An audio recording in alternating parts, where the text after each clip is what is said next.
Assalamualaikum warahmatullahi wabarakatuh. Hai Sobat Horor, kali ini aku bakal bawain cerita dari Nazulfa underscore yang berjudul Tumbal Mati. Gak usah basa-basi lagi, langsung aja kita mulai.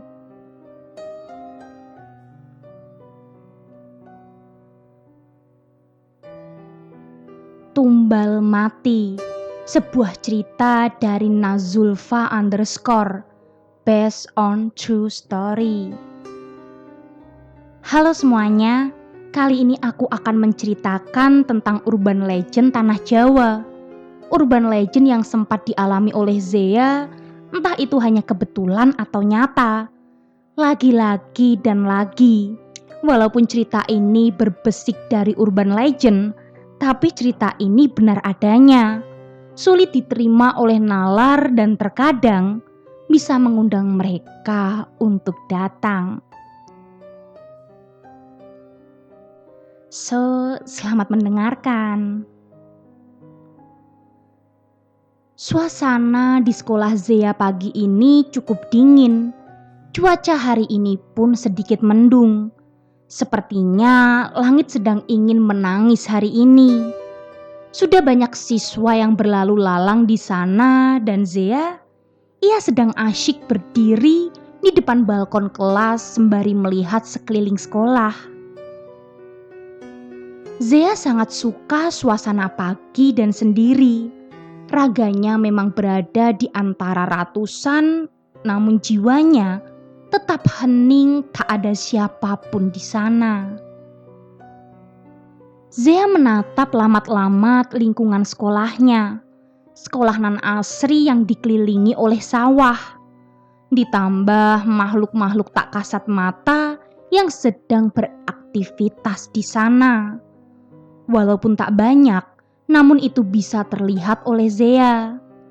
Tapi Zea mencoba tak peduli dengan semua makhluk itu. Toh mereka juga tak mengganggu Zea. 1 tetes, 2 tetes, 3 tetes. Perlahan bulir air turun membasahi bumi. Terlihat di bawah sana banyak siswa yang berlarian untuk meneduh ke area gedung sekolah. Zea memejamkan mata perlahan dan dihirupnya aroma khas tanah yang bercampur dengan air hujan. Zea sangat suka itu. Psst, psst, Zea. Saat sedang asyik menikmati suasana, Zea dikagetkan dengan suara yang samar-samar seperti memanggil namanya. Sontak Zea pun langsung membuka matanya dan menengok ke arah kanan tempatnya berdiri. Dan benar saja, di sana sudah ada Mara, teman Zea. Zea hanya melirik Mara sekilas dan kembali menikmati bulir air yang turun semakin deras. Zea, akan ada sesuatu hari ini. Zea mendengus kesal. Mara ini selalu menghancurkan mood Zea ketika pagi hari. Selalu berceloteh tentang hal-hal yang membosankan menurut Zea. Zea, kamu jangan deket-deket sama anak itu ya. Ingat Mara. Dia siapa? Ujar Zea dalam hati. Jantungmu akan sakit. Kendalikan emosimu. Akan terjadi sesuatu besar hari ini. Aku tak bisa menolongmu. Bahkan Celia dan Andin pun tak bisa membantu. Jelas Mara panjang lebar. Sesuatu apa? Beo Zea dalam hati. Mara hanya tersenyum tipis dan sedikit mendekat ke arah Zea. Tetap kendalikan tubuhmu. Berdoalah pada Tuhan. Kali ini kalian akan menjadi boneka. Setelah mengatakan itu, tubuh Mara melayang di udara lalu menghilang tanpa jejak. Dasar hantu aneh. Ya, Mara adalah teman hantu Zea yang sudah ada sejak Zea lahir. Tapi baru beberapa bulan lalu ini ia mengetahui bahwa gadis cantik itu adalah salah satu teman dan bisa dibilang sosok penjaga yang dimiliki oleh Zea. Karena merasa bosan dan kesal kepada Mara, akhirnya Zea memutuskan menuju kantin sekolah. Mungkin segelas coklat hangat bisa menghangatkan tubuhnya pagi ini. Sesampainya di kantin, Zea memilih duduk di pojok. Ia lantas menyumpal telinganya menggunakan earphone. Diseruputnya segelas coklat hangat yang sudah ia pesan. Lalu ia menelungkupkan wajahnya di atas meja. Cukup lama Zea terdiam, berkelana, memikirkan perkataan Mara tadi, hingga Zea dikagetkan dengan seseorang yang menepuk pundaknya. "Zea, kok sendiri?" Sontak Zea tertegun dan langsung melepaskan kedua earphone-nya yang tadi menyumpal telinganya. Ternyata di depan Zea adalah Bu Eli, yang tak lain adalah guru mapel kejuruan di sekolah Zea. Bu Eli, sini duduk Bu," ujar Zea sembari sedikit bergeser. Bu Eli tersenyum dan kini terduduk di samping Zea. Memang Zea sudah cukup dikenal oleh guru, siswa maupun staf tata usaha di sekolah ini. Walaupun bukan karena prestasi akademik, melainkan sering kerasukan. Tapi bukankah itu juga prestasi? Prestasi untuk kerasukan hampir setiap hari. "Kok nggak bareng Andin, Celia sama Farah, Ze?" tanya Bu Eli. "Iya Bu, lagi pengen sendiri aja," ucap Zea. Bu Eli lalu mengacak pundak kepala Zea pelan. "Nanti kalau ibu melahirkan datang ya ke rumah, ajak teman-teman sekalian biar rame," ujar Bu Eli. Wajah Bu Eli kini berubah drastis menjadi sedih. Ia lalu mengelus pelan perutnya yang kini mulai membuncit. "Semoga dedek bayinya bisa kayak kamu, Zea ya. Bisa kuat kalau nanti dia bisa melihat mereka yang halus kayak ibu. Bisa ngerasain indahnya dunia, Ze." Zea terdiam. Ada apa dengan Bu Eli? Biasanya beliau justru memberi semangat pada Zea karena beliau juga memiliki keistimewaan yang sama seperti Zea. Tapi kali ini Bu Eli bicara seperti melantur saja.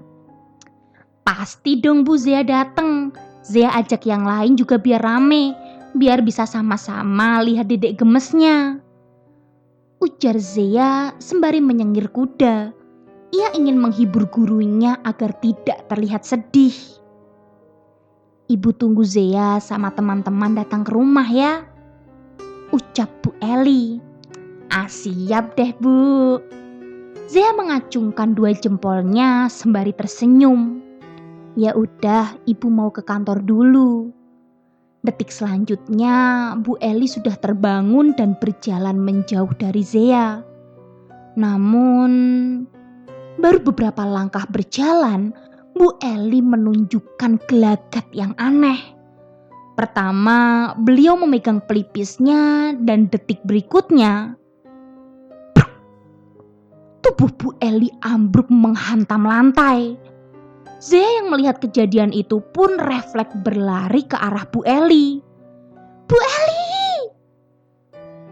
Setelah berada cukup dekat dengan Bu Eli, Zea sedikit mengangkat kepala Bu Eli ke atas kakinya dan sedikit menepuk-nepuk pipi Bu Eli. "Bu Eli, bangun Bu, tolong, tolong, Bu, bangun Bu." Suasana kantin pagi ini memang cukup sepi, ditambah hujan deras turun membasahi sekolah saat ini. "Tolong, tolong!" teriak Zea. Beberapa detik kemudian, beberapa pedagang dan guru pun datang menghampiri Bu Eli dan Zea yang kini mulai terisak. "Pak, tolongin Bu Eli, Pak," ucap Zea.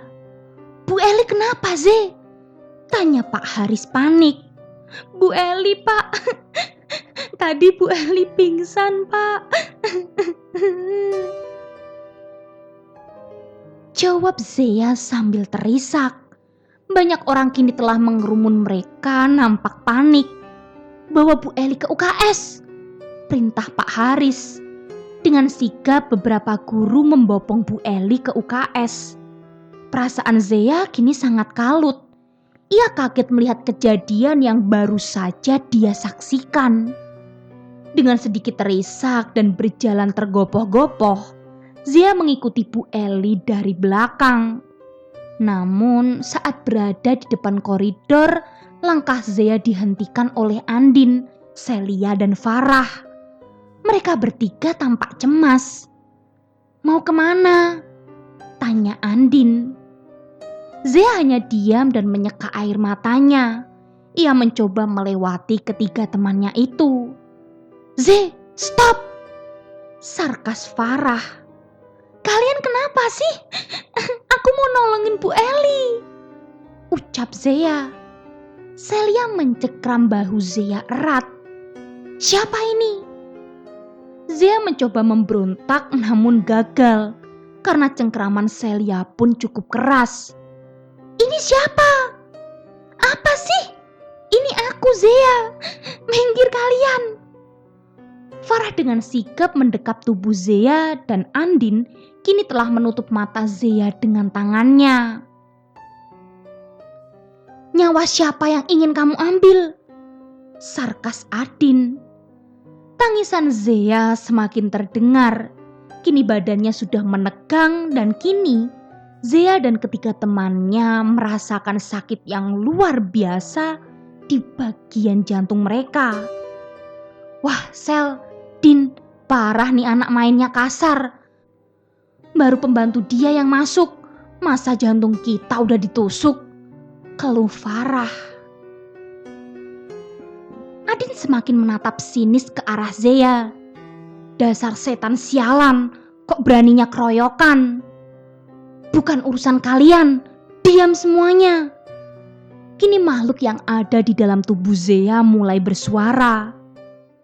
"Untuk apa tumbal kali ini?" tanya Celia sinis. Kini Celia telah melepaskan cengkraman di bahu Zea. "Jangan coba-coba buat rusuh lagi di sekolah ini ya," kesal Andin. "Sudah terlambat. Sudah kusuruh semua anak buahku untuk membuat onar. Aku ingin darah mereka. Aku ingin janin bayinya." Ucap makhluk yang ada di dalam tubuh Zea. Suasana sekolah Zea kini berubah menjadi mencekam. Banyak teriakan, isak tangis dan juga rintihan minta tolong terus menggema di sekolah Zea. Ditambah hujan deras yang turun kian menambah kesan horor di sekolah Zea. Zea terus saja meronta berusaha melepaskan diri. "Heh, mau kemana kamu?" kesal Farah. Sosok di tubuh Zea tertawa mengerikan. "Aku mau membawanya loncat. Aku ingin darahnya."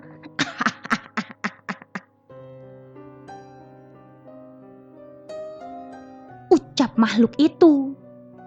"Tuker sama Sukma dan darah saya aja mau?"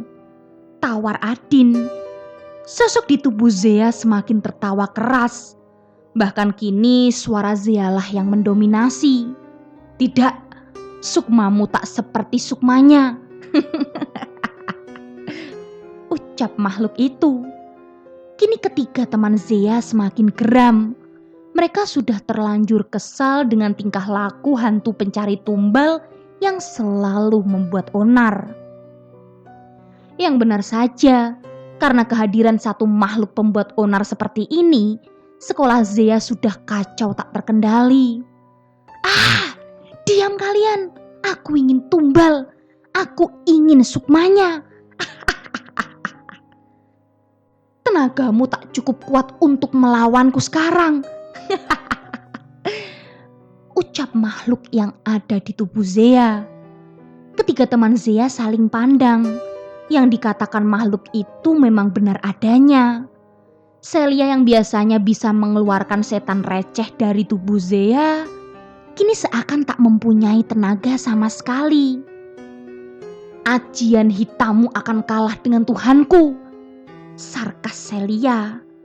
Kamu hanya makhluk bodoh yang mau dijadikan budak, dasar buruk rupa. Tambah Farah. Sosok dalam tubuh Zea menggerang keras. Kini Farah, Adin dan Celia merasa lemas. Tubuh mereka seakan melayang tanpa tenaga. Namun mereka masih berusaha menolong Zea. Kalian sudah tak bisa apa-apa. Akan kutusuk jantung kalian semua. Terlebih anak ini, ia akan mati. Ujar sosok itu. Membuat Zea celaka sama aja kamu cari mati sama saya, sarkas Celia.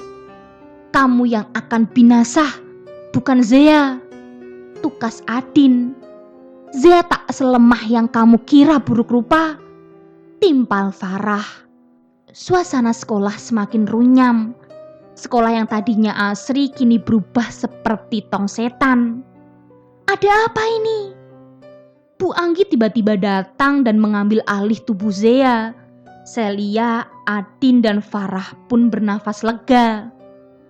Setidaknya Bu Anggi bisa membantu mereka yang sedang kewalahan menangani Zea. Itu Bu, Zea kemasukan lagi, tutur Farah. Dengan sigap Bu Anggi menidurkan Zea di mantras yang berada di dekat mereka. Halo, siapa ini? Sosok dalam tubuh Zea kembali menggerang. Bukan urusanmu. Bu Anggi tersenyum sinis ke arah Zea. Saya mau kenalan dong. Coba salaman dulu sama saya, ucap Bu Anggi. Tidak, ucap Zea. Bu Anggi perlahan menarik pergelangan tangan Zea dan menggenggamnya erat. Nah, gini dong kenalan.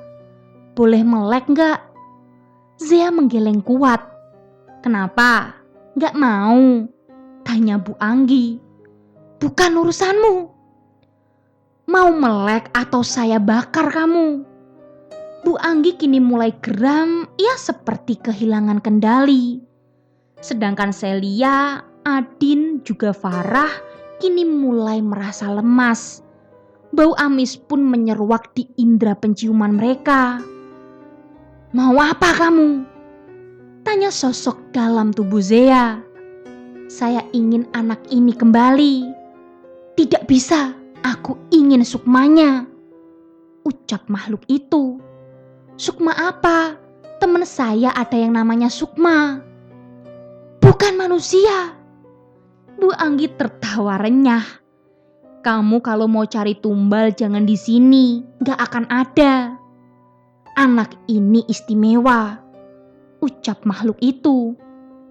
Tidak, dia sama seperti yang lain, tak ada bedanya, elak Bu Anggi. Udah, sekarang kamu keluar, jangan ganggu semua orang di sini, ucap Bu Anggi lagi. Aku tak mau pergi, bantah makhluk yang ada di dalam tubuh Zea. Kalau begitu aku cabut jantungmu. Detik selanjutnya, Bu Anggi menekan dada atas Zea sembari merapalkan doa-doa di kuping Zea. Suruhanmu lebih kuat ternyata, teriak makhluk itu. Kamu terlalu receh buat saya buruk rupa. Bu Anggi kini makin menekan dada Zea hingga beberapa menit kemudian sosok dalam tubuh Zea kewalahan dan keluar. Tubuh Zea melemas, tubuhnya seperti habis dipukuli oleh 5 orang preman sekaligus. Nyeri sekali. Dan Farah, Celia serta Adin, mereka merasa tubuhnya berangsur membaik. Kini teriakan dari siswa yang dirasuki oleh makhluk halus pun berangsur hilang walau bau amis masih menyengat. Perlahan Bu Anggi menepuk-nepuk pipi Zea. Dan setelah sadar, Zea langsung meneguk air putih yang disodorkan oleh Farah. Zea pun merubah posisinya menjadi setengah duduk dan ia masih menunduk dan setengah kaget akan kejadian di kantin tadi. Ia harap Bu Eli hanya sekedar pingsan dan tak ada masalah serius. "Kenapa kalian bisa di sini?" tanya Bu Anggi. "Tadi kita nyusul Zea, Bu," jawab Farah. "Iya, Bu, tadi ada yang ngasih tahu kalau Zea bakal kenapa-napa," sambung Adin. "Dan waktu kita ketemu sama Zea, dia udah nangis-nangis, Bu, ngikutin guru-guru yang lagi bawa Bu Eli ke UKS," tambah Celia. "Emangnya kamu habis dari mana, Ze?" tanya Bu Anggi lagi. Zea habis ketemu sama Bu Eli di kantin, Bu. Kita baru aja ngobrol bareng." "Bu Eli gak apa-apa kan, Bu?" Bu Anggi mengelus pelan bahu Zea. Zea ingin menangis sejadi-jadinya sekarang. Ia masih sangat terkejut dengan kejadian tadi pagi. "Kalian berdoa saja, semoga Bu Eli cuma pingsan. Cuma tadi Bu Eli gak ada respon waktu ditangani di UKS. Jadi sekarang Pak Haris dan yang lainnya sedang bawa Bu Eli ke rumah sakit," jelas Bu Anggi panjang lebar.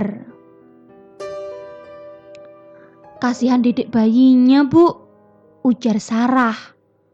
"Mungkin cuma kecapean, Far."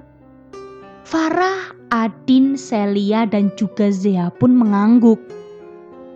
Kini mereka berlima sedang asyik bercengkrama. Bu Anggi sengaja tak meninggalkan Zea dan kawan-kawannya sendiri. Ia paham betul bagaimana perasaan mereka saat ini.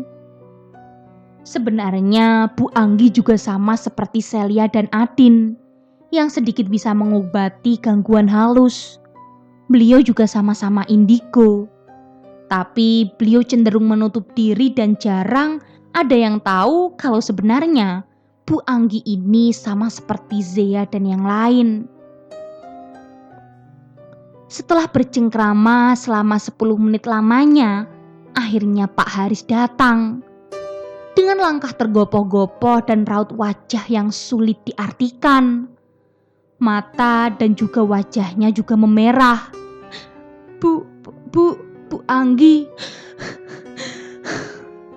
ujar Pak Haris terbata-bata. "Ada apa, Pak?" tanya Bu Anggi. "Bu Eli udah gak ada," kata Pak Haris. Bagai disambar petir di siang hari. Zea terkejut bukan main.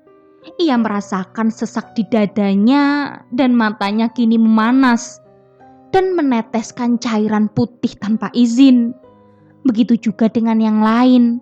Mereka tak menyangka bahwa semua akan terjadi seperti ini. Tidak wajar sekali. "Bapak gak bercanda kan?" tanya Celia. "Tidak, untuk apa Bapak bohong? Bu Eli sudah dibawa ke rumah duka," ucap Pak Haris. Tangisan Zea semakin menjadi. Rasanya seperti mimpi. Mimpi karena belum ada 3 jam ia bertemu dengan Bu Eli. Bahkan baru saja Bu Eli mengundang Zea dan teman-temannya untuk main ke kediamannya. Apa ini maksud dari semua perkataan Bu Eli tadi? Apa beliau menyuruh mereka datang untuk melayat? Apakah ini sebenarnya firasat? Atau ini yang dikatakan Mara akan terjadi sesuatu hal yang besar? Yang benar saja. "Bu Eli kenapa meninggal, Pak?" tanya Adin. "Tadi kata dokter gak ada penyakit dalam atau penyakit bawaan dari Bu Eli. Beliau juga gak punya riwayat sakit jantung atau penyakit mematikan lainnya. Semua sudah kehendak yang di atas," jelas Pak Haris. Bu Anggi dan ketiga teman Zea saling pandang. Apa mungkinkah ini ada hubungannya dengan hantu itu? Apa mungkin semua ini karena ulahnya? Apa bisa sekejam itu? Sungguh tak masuk akal, bukan? Hari itu para siswa dipulangkan lebih awal. Para guru, staf, dan siswa juga melayat ke kediaman Bu Eli. Jenazah Bu Eli dikebumikan setelah sholat asar. Dan tentunya Zia dan yang lainnya hadir di sana. Zia bahkan tak henti-hentinya menangis. Ia juga seperti melihat sosok Bu Eli sedang tersenyum bahagia. Bu Eli cantik sekali. Setelah makam Bu Eli benar-benar tertutup oleh tanah, Zia tak langsung beranjak pulang. Ia bersama beberapa pelayat lain ikut mendoakan Bu Eli. Sebisa Zia tentunya. Hati Zia masih teriris. Ia bahkan masih belum menyangka kalau ini benar adanya. Assalamualaikum Bu Eli. Ini Zia. Zia datang. Zia bawa teman-teman. Ada Farah, Andin, Celia, dan yang lain. Tapi Zia gak bisa cium dedek bayinya, Bu. Zia semakin terisak. Ia mengepal tanah merah yang ada di tangannya. Adin dan Celia mengusap bahu Zia pelan. Mereka juga sama kagetnya seperti Zia. Udah Ze, jangan ditangisin. Pulang yuk, yang lain udah pada pulang loh. Ajak Farah. Iya Ze, udah lihat kan Bu Eli cantik loh. Jadi gak boleh terus-terusan nangis ya. Racu Celia. Iya Ze, udah yuk pulang. Tambah Adin. Dengan perasaan sedih yang masih menyelimuti, akhirnya mereka berempat pun beranjak pulang meninggalkan makam. Wajar saja jika Zia dan yang lainnya merasa sangat kehilangan sosok Bu Eli. Bu Eli adalah salah satu guru tergaul dan terfavorit di sekolahan. Dan juga jika membawakan materi, akan sangat mudah dipahami oleh para siswa. Namun kini sosok Bu Eli sudah tak bisa mengajar lagi di sekolahan. Tak ada lagi candaan darinya. Bu Eli telah meninggalkan semua dengan segala kejanggalan. Kejanggalan yang entah nyata atau tidak. Kejanggalan yang tak bisa diterima oleh nalar. Namun semua sudah kehendak Tuhan. Tuhan yang mengendalikan semesta. Tuhan yang tahu berapa panjang umur kita. Dan sebagai manusia, kita harus bisa menerima kenyataan, bukan berlarut dalam kesedihan. Dan selesai. Gimana Sobat Horor? Seru kan ceritanya? Kalau gitu tunggu cerita-cerita menarik lainnya dan jangan lupa nyalakan lonceng notifikasinya. Bye!